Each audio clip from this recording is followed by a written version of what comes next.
بسم اللہ الرحمن الرحیم. اور اس کے بعد کہنے لگا قل للمؤمنین یغضوا من ابصارکم ویحفظوا فروجہم ذلک ازکی لہم ان اللہ خبیر بما یصنعون. خدا تمہیں کہتا ہے اپنی آنکھوں کی حفاظت کرو.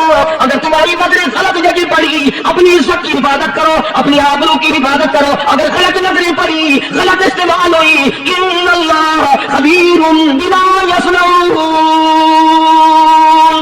مصر کے گورنر نے, مصر کے جنرل کرنل نے خط لکھا سیدنا فاروق اعظم رضی اللہ تعالی عنہ کی خدمت میں. دور خلافت ہے حضرت فاروق اعظم کا. کیا خط لکھا کہ حضور مجھے کافی وقت گزر گیا ہے اور فلاں علاقے میں آپ کے حکم سے ہم نے جانا ہے اور راستہ صرف ایک ہے اور اس راستے میں جال بچھا دیا گیا. اب مجھے مشورہ دیں میں کیا کروں, حکم دیں مجھے. جال کیا بچھا دیا گیا کہ ہمیں پتہ چل گیا ہے عیسائیوں نے پروگرام بنایا, سینکڑوں لڑکیاں تلاش کر کر کے بڑی خوبصورت حسینہ اکٹھی کی ہیں, ان کو گانے بجانے کی ٹریننگ دی ہے, ان کو اچھی اچھی آوازوں والی لڑکیاں ڈھونڈ کے لائے ہیں اور انہوں نے یہ پروگرام بنایا کہ جب مسلمانوں کی فوج اس گلی سے گزرے گی ان کوٹوں کے اوپر چڑھ کے گانا بجانا کریں گے تاکہ ان کے دل میں بدماشی آئے اور ان کا بگاڑ رکھو. کبھی کافر کا یہ عقیدہ تھا کہ مسلمان کا دل بگڑا دے گیا, اس کی نیت میں خرابی آئی اور یہ تباہ ہوا. جناب فاروق اعظم رضی اللہ تعالیٰ عنہ نے اسے یہ خط نہیں لکھا کہ تو قرآن پڑھا کر, تو نفل پڑھا کر. امیر المومنین خلیفۃ المسلمین سیدنا فاروق اعظم رضی اللہ تعالیٰ عنہ نے اپنے جنرل کرنل کو خط لکھا کہ اس میں لمبی چوڑی فکر کی کوئی بات نہیں, اس میں کوئی پریشانی والی بات نہیں, کوئی سوچ و بچار والی بات نہیں. سارے تیری فوج میں تیری کمان میں مسلمان ہے, سب کو اکٹھا کر لے, ساروں کو اکٹھا کر کے قرآن کریم کے سورۃ نور کی 2 آیتیں سنا دے.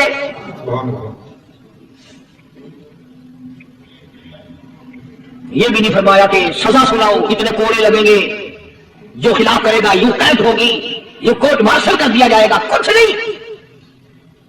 جناب فاروق اعظم رضی اللہ تعالیٰ عنہ کی رائے دیکھو. ان کے خیال میں قرآن کریم میں اتنی بڑی طاقت ہے, اتنی بڑی عظمت ہے, اتنی بڑی کرامت ہے, کلام الہی میں اتنا بڑا شرف ہے.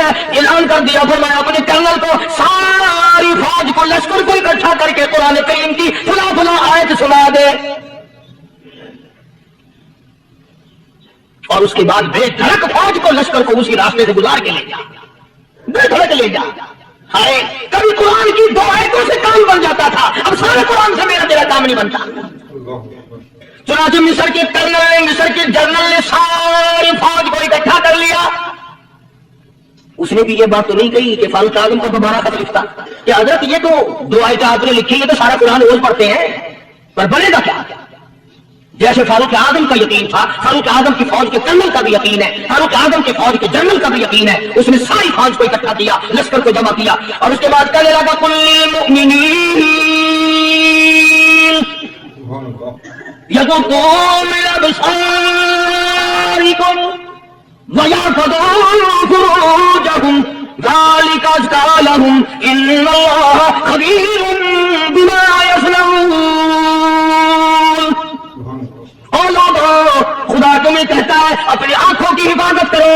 اگر تمہاری نظریں غلط جگہ پڑی اپنی عزت کی حفاظت کرو, اپنی آبرو کی حفاظت کرو. اگر غلط نظریں پڑی غلط استعمال ہوئی ان اللہ خبیر بما یصنعون. اللہ پاک تمہاری ساتھ ساتھ ہے, وہ ہر چیز کو دیکھتا جائے گا, وہ ہر چیز تمہاری دیکھے گا. چنانچہ تاریخ شاہد ہے, ابن حشام نے لکھا ہے, ابن خلدون نے لکھا ہے اور کئی مورخین نے لکھا ہے کہ جب مسلمان جنرل نے, مسلمان کرنل نے اپنی فوج کو قرآن کی 2 آیتیں سنائی اور اس کے بعد حکم دیا چلو تمام کا تمام لشکر چل رہا ہے, ادھر ڈھول بجا دھماکے بجے, گانا شروع ہوا, گانا بجانا شروع ہوا, ساری فوج نکل گئی, سارا لشکر چلا گیا. لڑکیوں نے دیکھا کہ یہ تو ختم ہو گئے, نیچے آواز دے دی کہنے لگی اور جانے والوں یہ ساری فوج کی اندوں کی فوج تو نہیں. یہ حسن کا نظارہ اور یہ گانا سر یہ آواز, ہم ناچ ناچ کے تھکی کوئی سر نہیں اٹھاتا. اور آج دیکھ لیں آپ, ہر گھر کے اوپر وہ لگا ہوا ہے ایریل, لعنت کا ایریل لگا ہوا ہے, لعنت کا ایریل. آج وہ تم کیا کہتے ہو کہ ہمارے گھر کا اس میں کیا بگڑے گا؟ خدا کی قسم وہ بگڑتا ہے، وہ دیمک لگتی ہے، وہ تباہی پھوٹتی ہے، تمہیں پتہ بھی نہیں چلتا۔ تم نے کیا سوچ رکھا ہے؟ مسلمان کرنل کے حکم پہ ساری فوج نکل گئی، ناچنے والی گانے والی لڑکیاں عیسائیوں کی حیران ہے، کیا ہوا؟ لاکھوں کی تعداد میں فوج گزر گئی، کوئی نگاہ اٹھا کے نہیں دیکھتا۔ ایک مسلمان سپاہی گزرتا گزرتا نیچی نظریں کیے کہنے لگا سر کیسے اٹھائے، نگاہ کیسے کوئی اٹھائے گا؟ یہ سارے کے سارے اللہ کا قرآن سن کر آئے ہیں، کیسے کوئی نگاہ اٹھائے گا؟ کیسے کوئی سر کو اٹھائے گا؟ یہ سارے کے سارے اللہ کا قرآن سن کر آئے ہیں۔ ان کا عمل ہوا نا قرآن پہ، ان کے عمل کا کتنا بڑا اثر پڑا۔ مورخین نے لکھا، ابن شام لکھتا ہے عیسائی لڑکیوں نے چھلانگے لگا دی، کوٹھی سے نیچے آ گئی، کہنے لگی او مسلمانوں وہ قرآن ہمیں بھی سنا کے جاؤ جس میں اتنی اسپرٹ ہے، اتنی طاقت ہے، جو حسن کے نظارے سے روک دے، جو گانے بجانے سے روک دے۔ یہ تو آدمی کے دل کا سکون ہے، نہ گانا سنتے ہو نہ حسن کا نظارہ کرتے ہو، جاتے والے یوں نہ جاؤ، ہمیں بھی وہ قرآن سنا کے جاؤ۔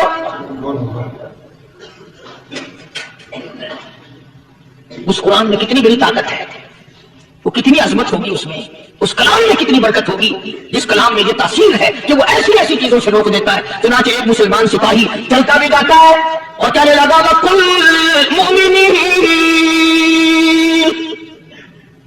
لِلْمُؤْمِنِينَ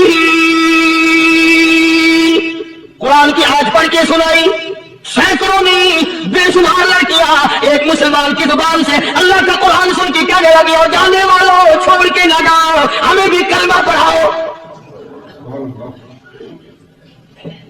جتنی بھی وہ ناچنے گانے والی تھی تمام کی تمام کلمہ پڑھ کر مسلمان بن گئی۔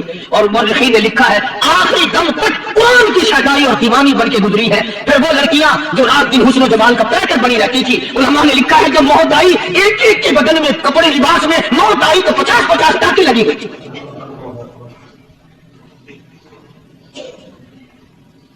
بظاہر تو آج بھی بڑی دھڑا پنجی ہے، بڑی صفائی ہے، بڑی دوڑ دھوپ ہے۔ اسی کو مجذوب العلام کہتا بظاہر تو ہر شے میں بے حد صفائی، مگر دل میں ہے گندگی انتہائی، کبھی اس کے دھوکے میں آنا نہ بھائی، یہ سب ہے رہائی، بس ہے رہائی۔ یہ تو چیز ہی کچھ نہیں، بڑے بڑے دھندے ہمیں پلٹتے دیکھے، بڑے بڑے نظام بگڑتے دیکھے۔ آئیے چلتے ہیں دوسرے باقی کی طرف۔ فاروق اعظم رضی اللہ تعالیٰ عنہ کا دور ہے، بیت اللہ کا طواف کر رہے ہیں لوگ، اللہ سب کو نصیب فرمائے۔ خانہ کعبہ بیت اللہ کا طواف کر رہے ہیں، بہت بڑی عظمت والی چیز ہے جس کو اپنے گھر کا طواف نصیب کرتے ہر ایک کو نہیں ملتا۔ ارشاد فرمایا مدنی کریم صلی اللہ تعالی علیہ وسلم نے جس نے میرے گھر کا طواف کیا میں سمجھتا ہوں میرے چاروں طرف چکر لگایا۔ طواف ہو رہا تھا، ایک شہزادہ بھی طواف کر رہا تھا، اس کی چادر نیچے لٹک رہی تھی، وہ جو احرام کی چادر تھی وہ لٹکی ہوئی تھی، تو کسی کا پیر آ گیا اس کی چادر پہ، اس کی گردن میں جھٹکا لگ گیا، کسی دوسرے طواف کرنے والے کا پیر آ گیا۔ طواف بڑی عجیب شے ہے، علماء نے لکھا ہے کہ ایک آدمی طواف کر رہا تھا، ایک عورت کی پیروں کی پازیب کی جھنکار آئی پیروں کے زیور کی، طواف کرتا کرتا اس کی طرف دیکھنے لگا۔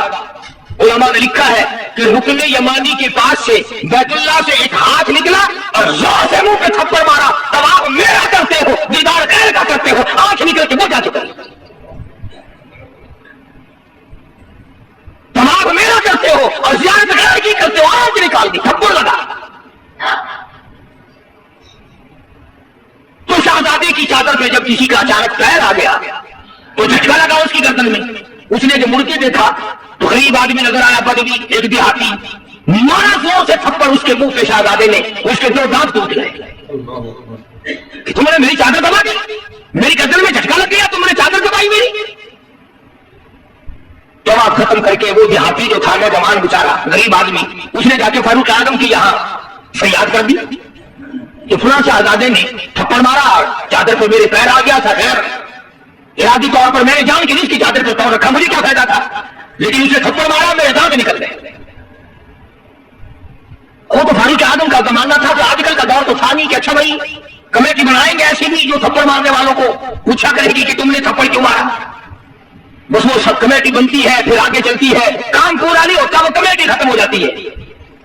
ہر چیز کی کمیٹی ہے، پتہ ہی نہیں کس نے تو یہ سبق دیا. سڑک بنانے کی کمیٹی، قانون بنانے کی کمیٹی، تمام غیر ملکوں میں آنے جانے کے انتظامات کی کمیٹی، حج کمیٹی، فلانی چیز کی کمیٹی. ایک لفظ یاد ہو گیا، کرنا کرا کچھ نہیں. سیدنا فاروق اعظم شہزادے کو طلب کر لیا اور فرمایا جاؤ کھڑے ہو جاؤ، تو نے اس نوجوان کو بیت اللہ کے قریب تھپڑ مارا، تماچا مارا اس کے منہ پہ، لگا اس نے. جب یہ بات سنی وہ شہزادہ جو تھا وہ مسلمان ہوا تھا. کہنے لگا فاروق اعظم شاید آپ نے مجھے پہچانا نہیں، شاید آپ نے مجھے پہچانا نہیں، میں تو جبلہ ابن اوہم ہوں، میں تو بہت بڑا آدمی ہوں، میں کوئی جاتی ہوں، کوئی عام آدمی ہوں، فوراً آپ بدلا دلا رہے. میں تو شہزادہ ہوں. نے کہا ہاں ٹھیک ہے شہزادہ ہے کہ میں تو اتنا بڑا آدمی ہوں. ٹھیک ہے تو اتنا ہی بڑا آدمی ہے، میں تو جبلہ ابن اوہم ہوں. کہ ہاں تو جبلہ ابن اوہم ہے، مگر یہاں کھڑا ہو جا، یہ تجھے تھپڑ مارے گا. کمال ہے، میں اتنا بڑا آدمی ہوں، یہ 2 ٹکے کا آدمی مجھے تھپڑ مارے گا؟ کیا مارے گا؟ تمہارے یہاں چھوٹے بڑے کی کوئی تمیز نہیں کہ ہاں ہاں لا الہ الا اللہ محمد رسول اللہ صلی اللہ علیہ وسلم پڑھنے والا یہاں سب ایک ہے. جس نے کلمہ پڑھا سب ایک ہو جاتے ہیں. کل ایک آدمی 4 مہینے افغانستان کے مجاہدین کے ساتھ گزار کے آیا، دوست آدمی ہے. جہاں اس نے اور باتیں بتائی وہاں یہ بات بتائی کہ ایک محاذ پہ ایک روسی کو پکڑ لیا، روسی بدماش کو پکڑ لیا، وہ جو آیا ہوا ہے، اس نے کلمہ پڑھ لیا، مسلمان بن گیا. تو 2-4 دن کے بعد اس سے پوچھا کہ تو نے اپنے کفر میں یا اپنے معاملات مذہب میں اور ہمارے اسلام میں کچھ فرق پایا؟ ایک بات اس نے بتائی، وہ میں نقل کر دیتا ہوں، شاید آپ کو بھی پسند آئے. جتنے کو وہ مسلمان بنا اتنے کی بات اسے محسوس ہوئی. کہنے لگا میں اپنے منہ میں بڑا ٹوتھ پسٹ مارتا تھا، بڑا برش مارتا تھا، بڑی منجن مارتا تھا، اور میرے منہ کی بدبو نہیں جاتی تھی. جب سے میں نے تمہارا کلمہ پڑھا میرے منہ کی بو ختم ہو گئی. بالکل میرے منہ میں سے بدبو نہیں آتی، ورنہ میں خود تنگ تھا. اندازہ لگاؤ لا الہ الا اللہ محمد رسول اللہ پڑھنے سے اگر ایک روسی کافر کے منہ کی بدبو ختم ہو سکتی ہے تو کیا میرے تیرے جہنم کے سلکے ہوئے وہ لا الہ الا اللہ محمد رسول اللہ پڑھنے سے جہنم کے انگارے نہیں بجھ جائیں گے؟ فاروق اعظم رضی اللہ تعالیٰ عنہ نے فرمایا کہ بھائی یہاں بدلہ دینا پڑے گا، یا کوئی چھوٹے بڑے کی بات نہیں. چنانچہ فاروق اعظم رضی اللہ تعالیٰ عنہ کی عدالت سے گھبرایا، اور اس بات سے وہ گھبرایا کہ یہاں اتنا عدل، اتنا انصاف، کسی کا کوئی لحاظ نہیں، سب کے لیے ایک قانون اور ایک مساوی حقوق اور سب کے لیے ایک سا درجہ رکھا ہوا ہے. چنانچہ مرتد تو ہو گیا، کافر دوبارہ ہو گیا، مرتد ہو گیا، اور اس بات کو پسند نہ کیا کہ شہزادہ بادشاہ کا بیٹا ایک دیہاتی کے ہاتھ سے تھپڑ کھائے اور بدلا دے. تو سیدنا فاروق اعظم رضی اللہ تعالیٰ عنہ نے یہ ثابت کر دیا کہ مسلمان بادشاہ کے سامنے، مسلمان عدالت کے سامنے تمام چھوٹے بڑے امیر غریب ایک ہے. یہاں کسی کی چھوٹے بڑے کی رسائی نہیں ہونی چاہیے. بلکہ عہد فاروقی نے اس قسم کی مثالیں قائم کی، اس قسم کی مثالیں قائم کی. جنگ میں جہاد میں رشتے دار سامنے آ گئے. فاروق اعظم رضی اللہ تعالیٰ عنہ کو خود نبی کریم صلی اللہ علیہ وسلم نے دیکھا کہ سگا ماموں ہے اور اس کو نیچے ڈال رکھا ہے اور پیر کے نیچے پیر دبایا ہوا ہے اور ایک ہاتھ میں پیر پکڑ کے اپنے ماموں کو بیچ سے پھاڑ رہے. فاروق اعظم بیچ سے چیر رہے تو نگاہ پڑی محمد کریم صلی اللہ علیہ وسلم کی. فرمایا عمر یہ تو تیرا ماموں ہے. عرض کی آقا جب تک آپ سے نہیں جڑی تھی یہ سب مامی نانے تھے، اور جب آپ سے جڑ گئی اب تو یہی دین ہے، یہی دنیا ہے، جو تیرا ہے وہ میرا ہے، جو تیرا نہیں وہ میرا نہیں. وہ اپنا رشتے دار ہی نہیں جو تیرے دروازے کی غلامی نہیں کرتا. اب یہ کرنا چاہتا ہوں کہ ہم لوگ اپنے آپ کو جنت کے وارث بنائے پھرتے ہیں، جنت کے ٹھیکیدار بنے پھرتے ہیں. نماز کی پابندی ہم نہیں کرتے، قرآن کریم کی تلاوت کو ذوق شوق سے ہمارے یہاں نہیں رواج. میں تو دیکھتا نہیں کہ کوئی عورت دن میں منہ بناتی ہو کہ آج ہمارے گھر میں کسی نے تلاوت نہیں کی، ہمارے گھر میں آج لعنت برسی ہوگی رحمت کے بجائے. پورے سال میں اگر گھر میں قرآن کی تلاوت نہ ہو، عورت کو افسوس نہیں، مرد کو افسوس نہیں، بڈھی مائی نہیں افسوس کرتی، کوئی چھوکری افسوس نہیں کرتی کہ ہمارے پورے گھر میں قرآن پڑھنے والا ایک بھی نہیں، اور یہ آج نہیں پڑھا گیا، کیوں نہیں پڑھا گیا؟ نماز کی طرف سے کوئی افسوس نہیں کرتا، ظلم و زیادتی کر کے گھروں میں کتنا ہی لا کے دے دو، کوئی یوں کہنے کو تیار نہیں کہ تمہیں یہ ملا کیسے ہے، تم نے یہ حاصل کیسے کیا ہے۔ عرض کرنے کا مقصد میرا یہ تھا، بے شک نماز روک دیتی ہے بے حیائی اور بری باتوں سے، مگر وہ بھی نماز ہو نہ ہم نماز بھی سے پڑھتے ہیں، نہ زکات صحیح معنوں میں ادا کرتے ہیں، اور ان سب کی روح اور جڑ جو ہے وہ ہے انصاف مہیا کرنا، قتل کے بدلے قتل ہو، چور کا ہاتھ کٹے، شرابی کو کوڑے لگے۔ ہم تو اخبار میں سن لیتے ہیں کہ فلاں جگہ شراب کی بھٹی پکڑی گئی، فلاں جگہ شراب پیتے ہوئے پکڑ لیے، مگر یہ قانون نے آج تک سنا ہی نہیں کہ اس کی وجہ سے کوڑے لگے، زنا کی سزا ملی، شراب کی سزا ملی، چور کو فلاں سزا ملی، وہ ہم نہیں سن پاتے۔ اندر ہی اندر اکثر لوگ جو گھبرانا چاہتے ہیں وہ تمام کے تمام معاملات توڑا کے رکھ دیتے ہیں، اور یہی وہ چیز ہے جس کا قرآن کریم مخالف بنتا ہے۔ قرآن کریم نے للکار کی آواز دی، فرمایا بڑے بڑے لوگ جب ہیرا پھیری کیا کرتے تھے، وَمَن لَّمْ يَحْكُم بِمَا أَنزَلَ اللَّهُ فَأُولَٰئِكَ هُمُ الْكَافِرُونَ۔ یہ وہ لوگ ہیں جنہوں نے اللہ کے نازل کردہ کام کے خلاف فیصلے کیے، تمام خلاف اس کی عدالت کام کی، پرواہ نہ کی، سوچا تک نہیں۔ کئی فرمایا وَمَن لَّمْ يَحْكُم بِمَا أَنزَلَ اللَّهُ فَأُولَٰئِكَ هُمُ الْفَاسِقُونَ۔ قرآن کہتا ہے جو لوگ میرے قرآن کے خلاف بیٹھ کر فیصلہ کرتے ہیں، اللہ کہتا ہے یہ فاسق ہیں، یہ فاجر ہیں، یہ بدکار لوگ ہیں۔ میرا عرض کرنے کا مطلب منشا یہ ہے کہ ہم ایک طرف سے اپنا دامن صاف کرتے ہیں تو دوسری طرف سے گندگی آلود رہ جاتا ہے۔ اگر مرتے وقت یہ حال ہوا تو ناکام ہو کر کے مرے۔ صحابہ کرام نے ان تمام گتھیوں کو پہلے سلجھایا اور اپنی زندگی کو ایسے بنایا کہ مرتے وقت صحابہ کرام کی طرف کوئی انگلی نہیں اٹھا سکتا تھا۔ حقوق العباد کے بارے میں بھی، حقوق اللہ کے بارے میں بھی کوئی چیز ان کو پیچھے نہ رکھ سکی۔